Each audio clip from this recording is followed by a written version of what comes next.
ये कैसा है? तो कॉल देने से फ़र्क भी क्या पड़ेगा। ये तो गूंगी बहरी अंधी सरकार है, इनसे तो कुछ भी कह दो, भारत बंद कर दो, रेल बंद कर दो, कुछ भी बंद कर दो, सरकार सुनती कब है। ये तो उल्टा इनको परिजीवी बता रहे हैं, यानी इनको बता रही गंदी नाली का कीड़ा। मतलब हमारी इतनी बेइज्जती सरकार कर रही है कि हमें गंदी नाली का कीड़ा बता रही है, और दूसरे दिन घड़ियाली आंसू बहाकर कह रही है कि भाई 1 कॉल की दूरी पे हैं, कुछ ये बढ़े कुछ हम बढ़े। तो समझ भी नहीं आ रहा कि ऊँट किस करवट बैठेगा। मैडम आप भी लगातार इस आंदोलन में आ रही हैं, किस तरफ जा रहा है आंदोलन, क्या लग रहा है? आप CNRC आंदोलन में भी रही हैं, यहाँ पर भी आ रही हैं लगातार। तो आंदोलन तो मुझे जीत की तरफ लिखता हुआ नजर आ रहा है। वह सरकार के कहने से कुछ नहीं होता। अगर आंदोलन रोजाना तरक्की की तरफ जा रहा है, लोगों में और लोग उसमें ज़्यादा शामिल हो रहे हैं, तो ये आंदोलन की कामयाबी है। और ये इस तरह से भी कामयाबी है, कभी इंटरनेशनल मुद्दा बन चुका, लोग इसमें खुद ही कूद के ट्वीट कर रहे हैं। इंटरनेशनल तो CNRC भी था। नहीं, CNRC था, CNRC एक बिल था, लेकिन CNRC को आप किसान मूवमेंट से नहीं जोड़ सकते, क्योंकि वो खाली नागरिकता का था। ये तो जिंदा रहने का बिल है कि जब आप रोटी आपको मिलेगी तो आप जिंदा कैसे रहेंगे। आप नागरिक नहीं है, चलो आप फिर भी रह लोगे यहाँ पर। लेकिन हर बात का जवाब दिया तो सिर्फ प्रधानमंत्री ने, राज्यसभा में भी लोकसभा में दोनों सदनों में बोला। तो प्रधानमंत्री ने क्या जवाब दिया? प्रधानमंत्री ने हमारे किसानों को गंदी नाली का कीड़ा बताया, ये जवाब था? ये मजाक उड़ाने की कोशिश करी थी मोदी जी ने, वो अलग बात है कि वो खुद ही मजाक बन गए। तो जब ये वाला किसान प्रोटेस्ट कर रहा है तो आंदोलन जीवी बन गया। तो मोदी जी जरा आप बताएं, जब वहाँ पर अन्ना हजारे बैठा था तो आप जो गुजराती जीवी आए थे वहाँ पर उसको संबोधन करने और चिल्ला चिल्ला के कहते हम साथ में हैं, तो आप कहाँ के जीवी थे? आप RSS के जीवी थे, या आप गुजरात के जीवी थे, या आप आतंकवादी जीवी थे? कौन से जीवी थे? आप वाली बात भी तो क्लियर करें। जब आप भारत के अन्नदाता को गंदी नाली का कीड़ा बता रहे हैं, पैरासाइट का मतलब क्या होता है? गंदी नाली का कीड़ा। लेकिन उन्होंने ये भी कहा संसद में कि मनमोहन जी लाना चाहते थे, अब हम ले आए तो लोग खपा हो रहे हैं। मतलब जबरदस्ती उल्टी सीधी बकवासें करेंगे। मनमोहन जी ने जो कुछ करा था वो करके देखो ना, मतलब हर बात में ठीक रहा, कांग्रेस के सर फूटता है। तो मोदी जी आप ये वाली बात क्यों भूल जाते हैं? अगर कांग्रेस अच्छी होती तो सत्ता में कमल ना खिल रहा होता, फिर हाथ ही चमक रहा होता। तो आप ये जो कांग्रेस को टारगेट करते हो, हर उल्टी सीधी खुराफात करके कांग्रेस को कटहरे में खड़ा कर देते हो। हाँ, ये हमारी नाकामी है कि कांग्रेस ने हमें बर्बाद करा। अगर कांग्रेस सही चल रही होती तो सत्ता में कभी भी कमल ना आता। लेकिन सरकार ने तो स्टैंड क्लियर कर दिया ना कि संशोधन कर सकते हैं, लेकिन कानून वापस नहीं होंगे। तो सरकार के कहने से क्या होता? तो किसान भी तो यही कह रहा है कि घर वापसी, बिल वापसी तो घर वापसी। तो किसान ने कब कहा कि वो घर जा रहा है? मोदी जी तुम भी करते रहो, सब देख रहे हैं कि किस में कितना है दम। यहाँ पे किसान बैठा है, तुम वहाँ पर अपनी हरदर्मी करते रहो। आपको नहीं लगा किसान थकने लगे हैं? कोई नहीं थकने लगा। अगर किसान रोजाना बढ़ रहे हैं तो थके कहाँ? अब तो यंगस्टर शामिल हो गए, लेडीज शामिल हो गई, बच्चे शामिल हो गए। आप देखो राजस्थान से, हरियाणा से एक लेडी डिलीवरी के फौरन बाद यहाँ पर पहुँच गई, अपना बच्चा लेके 1-1.5 महीने का। तो ये थकान है कि ये जोश है?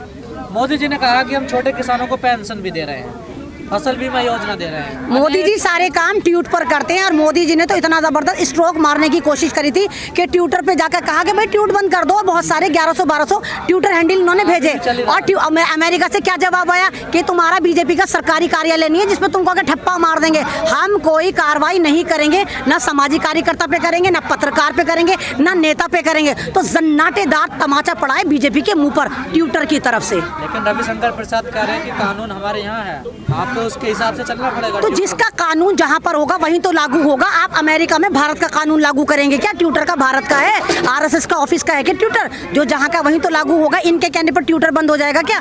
और अगर ट्विटर पर बैन भी लग गया तो सबसे ज्यादा जो जाफरानी पैरासाइट है ना, इनके खलबली मचेगी। ट्विटर पर सबसे ज्यादा आतंक बीजेपी वाले ही मचाते हैं। जब कैपिटल हिल पे जब हमला हुआ तब तो ट्विटर ने कई सारे ट्विटर अकाउंट बंद भी कर दिए, ब्लॉक भी कर दिए, लेकिन अब 26 जनवरी को हुआ तो क्यों नहीं कर रहा? फिर तो 26 जनवरी पे हुआ, उन्होंने थोड़े दिन ब्लॉक करके देखा, क्योंकि इन्होंने कहा कि किसानों को भड़काया जा रहा है, किसान देशद्रोही, खालिस्तानी है, पाकिस्तान, ये बोला ना मोदी जी ने। लेकिन जब उन्होंने चेक करा, नहीं तो उन्होंने चेक करा ना, वो कोई अंधेरी नगरी चौपट राजा थोड़ी है, वो अमेरिका नाम है उसका। वहाँ पर बंदे की आज़ादी पर सबसे ज़्यादा ध्यान लगाया जाता है। उन्होंने देखा तो उन्हें कुछ भी ऐसा नहीं मिला। और 26 जनवरी आप कर रहे हैं, आपको नहीं मालूम कि 26 जनवरी पर दीप सिद्धू किसका आदमी था? कौन था दीप सिद्धू? बीजेपी का आदमी था, मोदी जी के साथ चाय पी रहा था, अमित शाह के साथ पपिया झपिया पा रहा था, सनी देओल के साथ था। तो वो तो खुद बीजेपी का आदमी था, जो दीप सिद्धू था, जिसने तांडव मचाया था।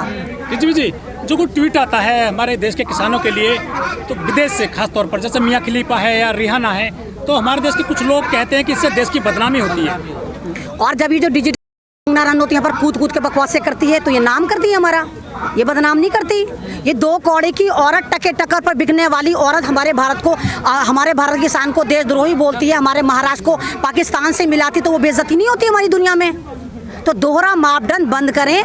अगर मियाँ खलीफा ने करा तो वो उसका पर्सनल मैटर था, रिहाना ने करा इंसानियत के लिए करा, आतंकवाद के लिए नहीं करा।